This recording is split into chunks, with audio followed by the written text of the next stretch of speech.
और जैसा कि आप लोगों को थंबनेल में दिख रहा होगा कि टॉपिक कौन कौन सी कवर्ड की गई है, तो उसी के अकॉर्डिंग आप पढ़ेंगे। और हम आपसे यही रिक्वेस्ट करेंगे कि अगर आपको वीडियो पसंद आया है तो ज़्यादा से ज़्यादा कमेंट करिए, ताकि जो है मनोबल बढ़े, उत्साह बढ़े, ताकि ऐसे ही कुछ कुछ जानकारी हम आपके बीच में शेयर कर सकें। और करेंगे तो बिल्कुल ईमानदारी से करेंगे, एक्सप्लेन करके करेंगे, ऊपर ऊपर भागने वाली बात नहीं होगी। तो चलिए आज जो है हम टॉपिक का शुरुआत करेंगे कॉम्बिनेशन से। आप इलेक्ट्रिसिटी चैप्टर में कॉम्बिनेशन के बारे में पढ़ते हैं कि किस तरह से जो है रेजिस्टेंस कंबाइंड होते हैं, ठीक है। तो दो तरह से कॉम्बिनेशन हमें पढ़ना होता है, दो टाइप का कॉम्बिनेशन पढ़ना होता है। एक हमारा होता है सीरीज कॉम्बिनेशन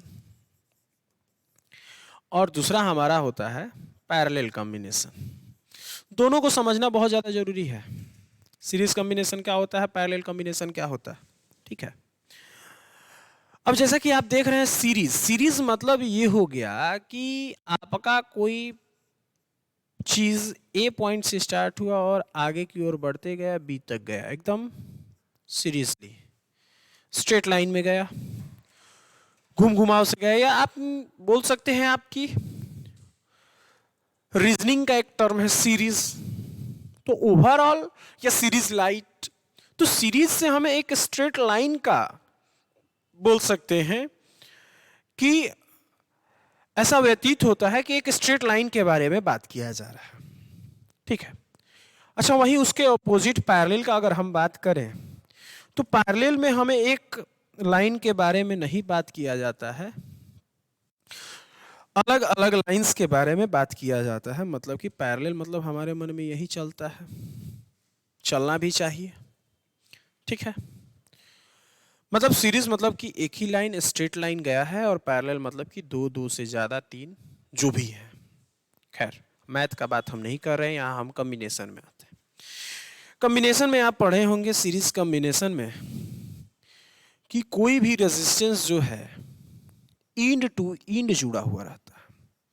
अब कोई ऐसे बच्चे भी हैं जो शुरू से पढ़ रहे हैं, तो आप ये जान सकते हैं कि जहाँ पे इंड टू इंड कनेक्शन होता है उसे हम सीरीज कॉम्बिनेशन बोलते हैं। इंड टू इंड मतलब कि अगर हम इसको रेजिस्टेंस 1 मानते हैं, इसको रेजिस्टेंस 2 मानते हैं, इसको हम रेजिस्टेंस 3 मानते हैं, तो अगर इसका ये मुंह है और ये पीछे वाला है, ठीक है, मतलब कि ये पैर है, तो इसका ये स्टार्टिंग इनिशियल फेज है, ये लास्ट पॉइंट है, इसका ये इनिशियल फेज है, ये लास्ट पॉइंट है। इस तरह से आप बोल सकते हैं इंड टू इंड। तो इंड टू इंड कॉम्बिनेशन को आप सीरीज कॉम्बिनेशन बोलते हैं। पैरेलल कॉम्बिनेशन का अगर हम बात करें तो कुछ इस तरह से है।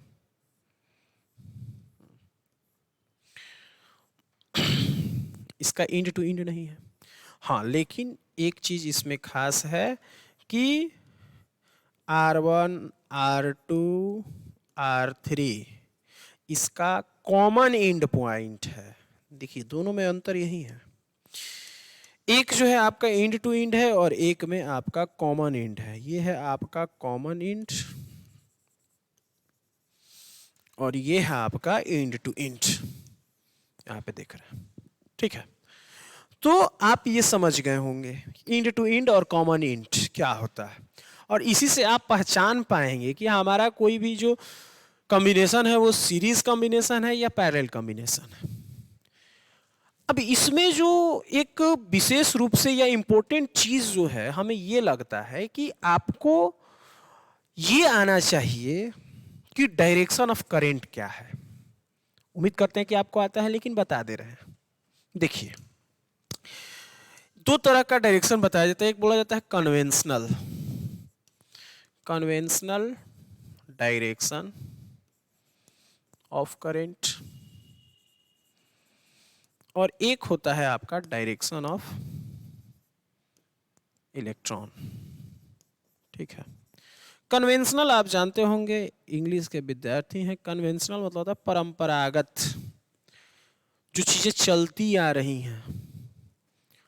देखिए जिस टाइम पे इलेक्ट्रॉन, प्रोटॉन, निगेटिव, पॉजिटिव, इन सब चार्ज के बारे में बात किया गया था तब तक बहुत लेट हो चुकी थी, उससे पहले ही इलेक्ट्रिसिटी आ गया था। और जब इलेक्ट्रिसिटी आया था तो चार्ज का बात हुआ था, और चार्ज का जब जिक्र हुआ था तो हम यही मान लिए थे कि पॉजिटिव चार्ज फ्लो करता है। बाद में हमें पता चला कि निगेटिव चार्ज फ्लो करता है। तो देखते हैं कि डायरेक्शन क्या होता है। चलिए एक फिर से सर्किट बनाते हैं। देखिए सर्किट आपको आना चाहिए भाई बनाने, क्लोज सर्किट, ओपन सर्किट, इस चीज को हम नहीं बता रहे हैं। अब इसमें हम मान लेते हैं कि पॉजिटिव चार्ज फ्लो करता है, ये पॉजिटिव पॉइंट है, ये निगेटिव पॉइंट है, मतलब positive in negative in. Positive अगर इसमें फ्लो करता है तो पॉजिटिव पॉजिटिव को रिपेल करेगा कुछ इस तरह से, और निगेटिव इसको क्या करेगा, अट्रैक्ट करेगा। ओवरऑल यहाँ पे हमारा जो डायरेक्शन बना कन्वेंशनल, मतलब जब प्रोटॉन था तो पॉजिटिव टू निगेटिव, ये है आपका conventional direction, positive to negative, ठीक है। बट अगर हम एज्यूम कर लें कि उसमें जो है हमारा इलेक्ट्रॉन है, फिर से वही बात, पॉजिटिव निगेटिव। अगर हम मान लेते हैं कि इसमें इलेक्ट्रॉन है, निगेटिव है, तो फिर से इस बार जो है हमारा डायरेक्शन कुछ ये होगा, निगेटिव निगेटिव को रिपेल्सन करेगा, रिपल करेगा, पॉजिटिव अट्रैक्ट करेगा, और यहाँ पे हमारा जो डायरेक्शन हो जाएगा वो निगेटिव टू पॉजिटिव हो जाएगा। वेरी सिंपल, वेरी सिंपल, ये चीज है। तो कन्वेंशनल डायरेक्शन आप याद रखेंगे हमेशा पॉजिटिव टू निगेटिव, जो कि आगे आने वाले चैप्टर मैग्नेटिक इफेक्ट में आपको बहुत ज्यादा काम देगा। और ये तो निगेटिव टू पॉजिटिव जो है ये है आपका, आप बोल सकते हैं डायरेक्शन ऑफ इलेक्ट्रॉन। खैर अब हम आते हैं अपने मेन टॉपिक पे, थोड़ा आगे चलते हैं। देखिए पहले तो हम सीरीज कॉम्बिनेशन को समझते हैं। सीरीज कॉम्बिनेशन, सीरीज कॉम्बिनेशन में आप समझ गए इंड टू इंड जोड़ा हुआ रहता है, जिसमें करेंट जो होता है जो कि आई कहलाता है वो सेम होता है, ठीक है। और जो वोल्टेज जो कि भी कहलाता है वो डिफरेंट होता है। और बहुत बड़ा यहाँ पे रोल है ओम्स लॉ का, जो कि होता है V equal to I R. अब जब आप सीरीज कॉम्बिनेशन पढ़ते होंगे तो आपके मास्टर साहब या मास्टर साहिबा जो हैं वो बताते होंगे कि this is called your R equivalent and R1 plus R2 plus R3। अच्छा, बहुतों के मास्टर साहिब जो हैं IITian होंगे तो वो ये बताते होंगे कि देखो बाबू, अब हम IIT नहीं है हम बता रहे हैं, लेकिन देखो बाबू, this is called your R equivalent. If this is your R equivalent, then the voltage is V and current which is flow in this circuit which is I, and simply we can say that R E is equal to, अब देखिए यहाँ पे क्या हो जाएगा, V by I हो जाएगा, ठीक है। ओवरऑल ये कह सकते हैं। लेकिन ये R इक्विवेलेंट जो बना, हम इसको कह रहे हैं कि ये जो R इक्विवेलेंट बना है वो छोटे छोटे R को मिला के बना है, मतलब कि हम 3-4 गो R ले रहे हैं यहाँ पे। देखिएगा, ये देखिए थोड़ा सा यहाँ पे, अब हम 3-4 गो R ले रहे हैं, मैंने R1 R2 R3 R4, ठीक है, ये है आपका। अब यहाँ पे जो है आपका वोल्टेज है V। हम आपको बताए हैं कि सीरीज में जो है वोल्टेज हर एक जगह क्या होता है, डिफरेंट। माने ये जब V जा रहा होगा तो यहाँ होता होगा V1 V2 V3 V4।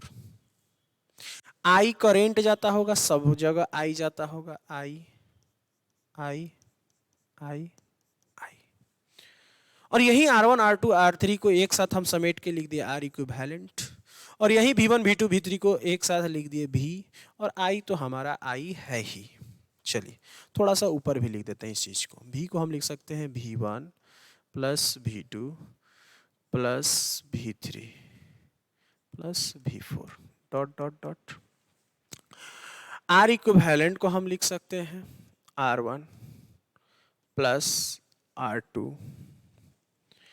Plus R3 plus R4 dot dot dot dot. ठीक है, इसको हम इक्वेशन 1 मानते हैं, इसको इक्वेशन हम 2 मानते हैं। अब अगर हम बोलें कि इन इक्वेशन 1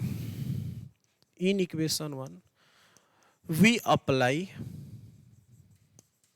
ओम्स लॉ, थोड़ा सा ओम्स लॉ फॉलो किया जाए, तो ऑप्शन 1 में अगर हम ओम्स लॉ को अप्लाई करेंगे तो V is equal to I R लिख सकते हैं, कोई दिक्कत ना हो तो इस V के जगह पे हम क्या लिख सकते हैं, आई आर। और अगर हम इस V के जगह पे आई आर लिख सकते हैं, मतलब कि यही सारे R को जोड़ा गया है, तो R इक्विवेलेंट भी लिखने में हमें कोई दोष नहीं है। अब V1 के जगह हम क्या लिखेंगे, आई तो आई है R1, आई तो आई है R2, आई तो आई है R3, आई है तो आने दो। चलो, इसके अलावा जो है यहाँ पे R इक्विवेलेंट अगर हम चाहें, सॉरी, R इक्विवेलेंट I के साथ, अब बोलिए कि क्या हम I को कॉमन ले सकते हैं? मैथ में आप तेज हैं तो ले लिए। R1 R2 R3 sir R4 भी था, लिख दीजिए, आपके ऊपर है R4 डॉट डॉट डॉट।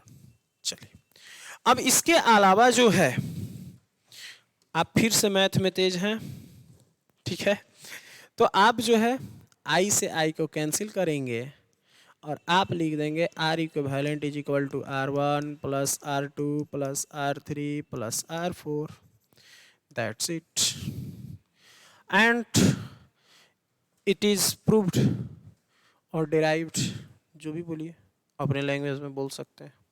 खैर, ये था आपका सीरीज कॉम्बिनेशन, और सीरीज कॉम्बिनेशन का सिंपली फॉर्मूला होता है are equivalent R1 R2 R3 R4। जितने भी सीरीज आपको दिए होंगे उसको आप प्लस कर दीजिएगा, प्लस कर दीजिएगा।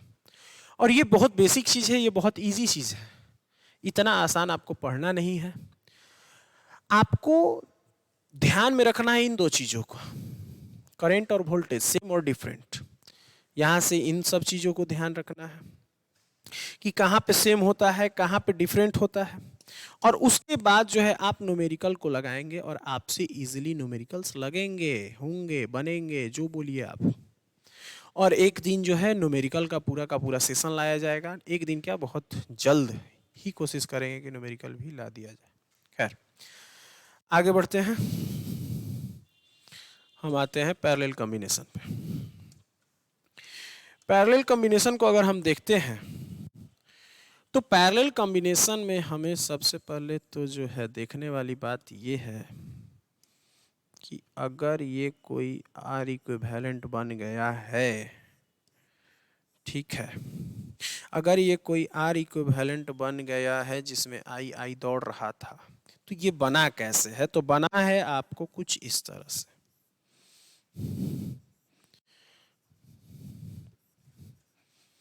R1 R2 R3 से, कुछ इस तरह से बना, ठीक है। अब जो है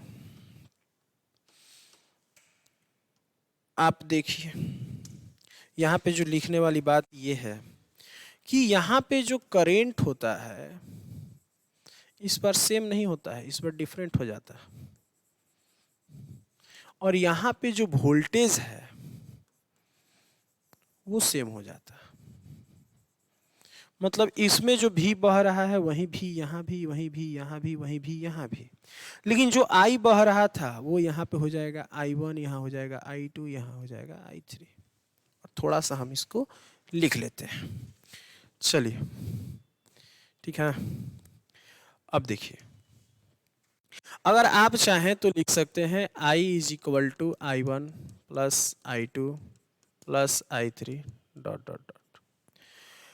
आप चाहें तो फिर से लिख सकते हैं R equivalent is equal to R1 R2 R3 dot dot dot, ठीक है। अब फिर से हम यहाँ पे ओम्स लॉ लगाएंगे। अब किस इक्वेशन पे लगाएंगे इस बार?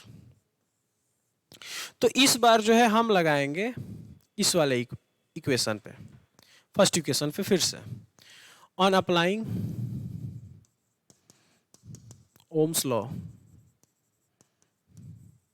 ठीक है, जब ओम्स लॉ लगाएंगे तो फिर से आपको पता है V इज इक्वल टू क्या होता है, आई आर। आई के जगह पे आप क्या लिख सकते हैं, V बाई आर लिख सकते हैं। तो फिर से हम यहाँ पे लिखेंगे V बाई आर इक्विवेलेंट लिख सकते हैं। I1 है तो फिर से देखिए V तो हमारा सेम है सब में, है ना, V हमारा सेम है। तो V अगर हमारा सेम है और I1 लिखना है तो I1 में R1 है, V हमारा सेम है तो V बाई R1 लिख सकते हैं। फिर से अगर हमें लिखना होगा तो V बाई R2 लिख सकते हैं। फिर से हमें लिखना होगा तो V बाई R3 लिख सकते हैं। और अगर आप मैथ में तेज है तो V बाई आर इक्विवेलेंट, ठीक है, V को कॉमन ले सकते हैं ऊपर, और यहाँ पे आप चाहें तो 1/R1 plus 1/R2 plus 1/R3 लिख सकते हैं और V से V को कैंसिल कर दीजिए और यहाँ पे आपका फॉर्मूला निकल के आ जाएगा 1/R equivalent is equal to 1/R1 plus 1/R2 plus 1/R3। और ये होता है R इक्विवेलेंट पैरेलल कॉम्बिनेशन में निकालने का फॉर्मूला।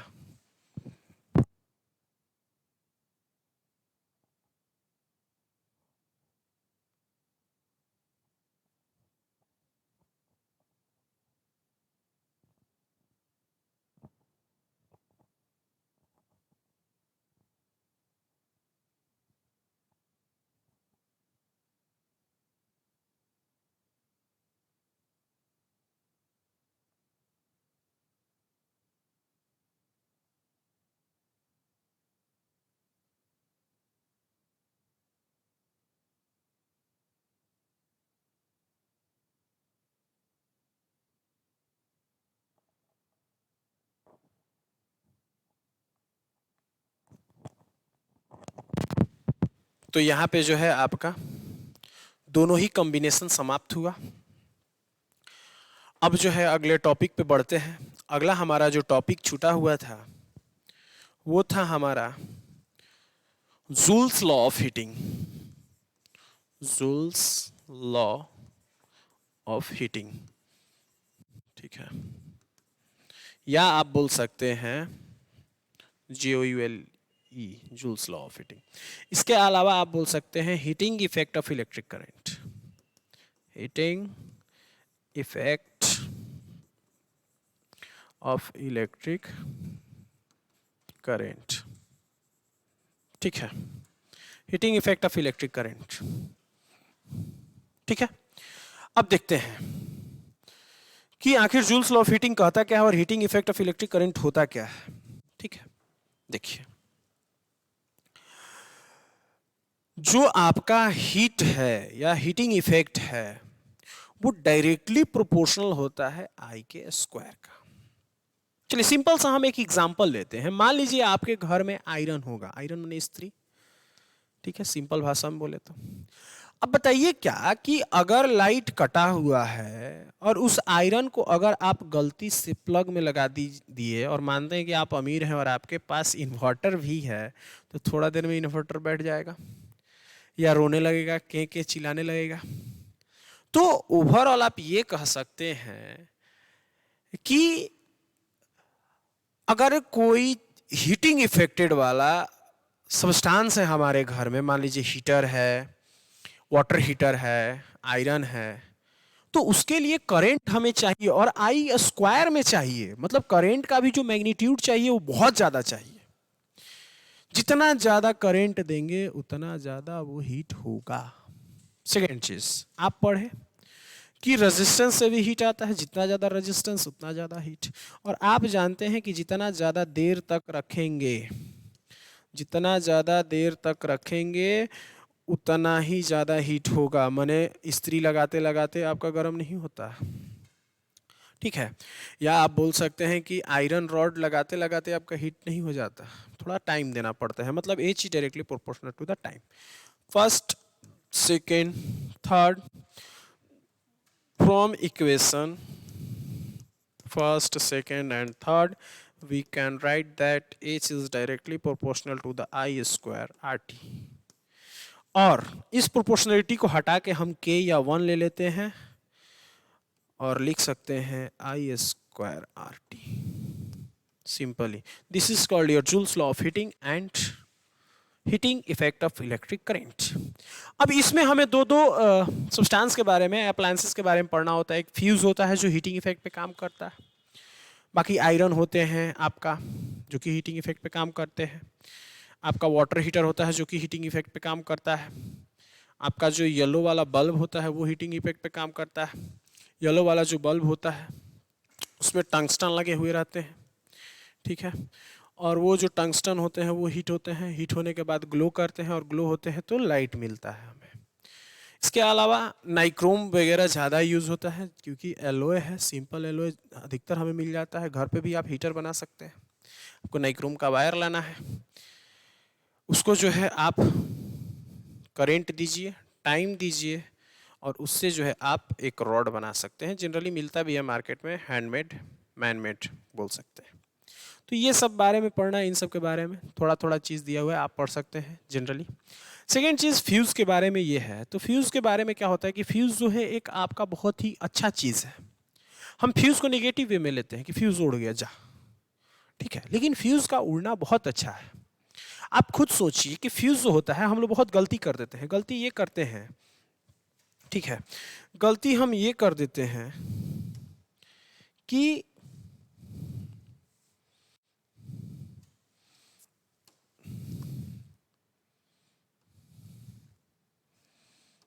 एक सेकंड रुक जाइए। चलिए देखिए, गलती हम ये करते हैं कि अगर हम कोई फ्यूज़ लिए, मान लीजिए ये हमारा फ्यूज़ था, तो हम इसमें ना उड़े इसके लिए क्या करते हैं, बहुत मोटा वायर लगा देते हैं, जो कि बहुत बड़ा गलती है हमारा। हमें फ्यूज़ जितना पतला वायर रख सकते हैं रखना चाहिए। और दूसरा चीज़ कि इसका मेल्टिंग पॉइंट कम हो, इसके बारे में भी बहुत विशेषकर हमें ध्यान देना चाहिए कि इस फ्यूज़ का मेल्टिंग पॉइंट कम हो। क्योंकि हम बताते हैं कि मान लीजिए कि इस फ्यूज को हम किसी एक इलेक्ट्रिक सर्किट में जोड़े हुए हैं, ठीक है, मान लीजिए अप्लायंसेस जो है हमारा यहाँ है, यहाँ पे कुछ जो है अप्लायंसेस हमारा जुड़ा हुआ है। अब यहाँ से जो है ये फ्लो होना स्टार्ट किया, ठीक है, यहाँ से जो है हमारा फ्लो होना स्टार्ट किया करंट। जैसे ही करंट फ्लो होना स्टार्ट हुआ, ठीक है, रेजिस्टेंस बढ़ा, एक पे एक करंट का मात्रा बढ़ गया, रेजिस्टेंस बढ़ा तो हीट बढ़ गया। जैसे ही हीट बढ़ा तो ये जो आपका वायर है, ये जो आपका वायर है, इसका मेल्टिंग पॉइंट ज़्यादा होगा और इससे मेल्टिंग पॉइंट इसका कैसा होना चाहिए, कम होना चाहिए, ताकि इसके मेल्टिंग पॉइंट, मान लीजिए इसका मेल्टिंग पॉइंट 100 डिग्री सेल्सियस और इसका हम मेल्टिंग पॉइंट 40 से लगा दें, तो कभी भी 100 तक पहुंचने से पहले 40 आएगा और 40 तक पहुंचते ही ये क्या हो जाएगा, आपका पिघल जाएगा। और जैसे ही ये पिघलेगा आपका सर्किट क्या कर देगा, ब्रेक कर देगा। जैसे ही सर्किट ब्रेक होगा ये जो अप्लायंसेस है जलने से बच जाएगा। और इस तरह से फ्यूज हमारे लिए जरूरी है। तो फ्यूज का उड़ना बहुत अच्छा है। कोशिश करिए कि जितना पतला वायर हो सके उतना पतला वायर हम फ्यूज का रखें। चलिए अब आगे बढ़ते हैं हम हीटिंग इफेक्ट को देखने के बाद, ठीक है, पावर जो है आपका आता है जिसमें आप एनर्जी वगैरह के बारे में पढ़ते हैं या कमर्शियल यूनिट के बारे में पढ़ते हैं। तो कमर्शियल यूनिट को पढ़ने के बारे में पावर का जानना बहुत ज़्यादा ज़रूरी है कि पावर होता क्या है। आपको पता होना चाहिए, अब 9 का चीज़ है, the rate of doing work, the rate of doing work. अब रेट ऑफ डूइंग वर्क, फिर से वही बात, रेट है मतलब टाइम लगाएंगे, डूइंग वर्क मतलब वर्क है, पावर है मतलब पावर है, power is equal to work upon time. अब आप वर्क के बारे में जानते होंगे कि वर्क होता क्या है। बोलिए, without energy work is done, हो ही नहीं सकता। बिना वर्क एनर्जी बोल सकते हैं, बोल ही नहीं सकते। मतलब work and energy is related term. Work है तो एनर्जी है, एनर्जी है तो वर्क है, मतलब वर्क के जगह पे हम एनर्जी लिखेंगे तो भी कोई दिक्कत नहीं होगा। मतलब बोलने का तरीका हमारा सिर्फ बदल जाएगा, एनर्जी कंज्यूम बोलेंगे इसको अपॉन टाइम, माने energy consume per unit time is equal to power, ये भी बोल सकते हैं। और यहां से हम चाहें तो लिख सकते हैं, देखिए थोड़ा सा छोटा छोटा लिखते हैं, power is equal to E upon T ठीक है। और E इज इक्वल टू लिख सकते हैं हम पावर इंटू टाइम। E क्या है? एनर्जी कंज्यूम है। E क्या है? एनर्जी कंज्यूम है। ठीक है। पावर मतलब पावर हो गया, टाइम मतलब टाइम हो गया, पावर इंटू टाइम हो जाएगा। एक फॉर्मूला एनर्जी कंज्यूम का बोल सकते हैं आप। कोई दिक्कत है तो बोलिए, कोई दिक्कत नहीं होना चाहिए। दूसरा चीज कि हम पढ़े हैं H is equal to I square R T. ठीक है।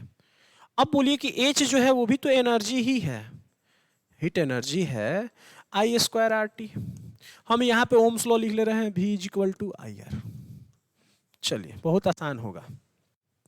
अब बोलिए V is equal to I R, मतलब कि अगर हम यहाँ लिखने चले तो आई आर के जगह पे हम भी लिख सकते हैं, आई आर के जगह पे हम क्या लिख सकते हैं? भी लिख सकते हैं। और इसमें से एगो आई बच जाएगा और टी बच जाएगा, मतलब कि एनर्जी कंज्यूम का जो है फॉर्मूला एक और हो गया, जो बोल सकते हैं वी आई टी। बोलिए बोल सकते हैं कि नहीं बोल सकते हैं? एकदम बोल सकते हैं। अब एक बात बताइए कि यहाँ पे देखिएगा थोड़ा, energy consume is equal to power into time भी होता है। मतलब अगर हम यहाँ पे लिखने चले पावर इंटू टाइम और यहाँ लिखें सिर्फ वी आई टी, टी से टी कट जाएगा, मैंने पावर का फॉर्मूला आ जाएगा V is equal to I, V I sorry power is equal to V I. समझिएगा कहाँ से कहाँ कनेक्टेड है ये। ठीक है। अगर आप चाहें तो आप आर को स्प्लिट कर सकते हैं वी बाई आई में। देखिए यहाँ पे, चलिए थोड़ा सा यहाँ पे आते हैं। इसमें हम आर को स्प्लिट करते हैं और लिखते हैं एनर्जी कंज्यूम, इसी हम लिख देते हैं डायरेक्टली। ठीक है। इस बार जो है हम आर को करने वाले हैं, मतलब आई स्क्वायर भी बाई आई इंटू टी करने वाले हैं। आई से आई कट जाएगा, मैंने यहाँ पे भी वी आई टी ही आ रहा है ओवरऑल आर को भी करने से। अच्छा चलिए वी आई टी में ही हम क्या कर दे रहे हैं, ठीक है, इस बार आई को हम स्प्लिट करते हैं, तो आई के जगह पे हम क्या लिख सकते हैं? भी अपॉन आर लिख सकते हैं। तो आई के जगह भी अपॉन आर लिख सकते हैं, मैंने V into V by R into T, V square by R, और लिख सकते हैं हम टी। ठीक है। V square by R upon T. ठीक है। यहाँ से ये हो जाएगा।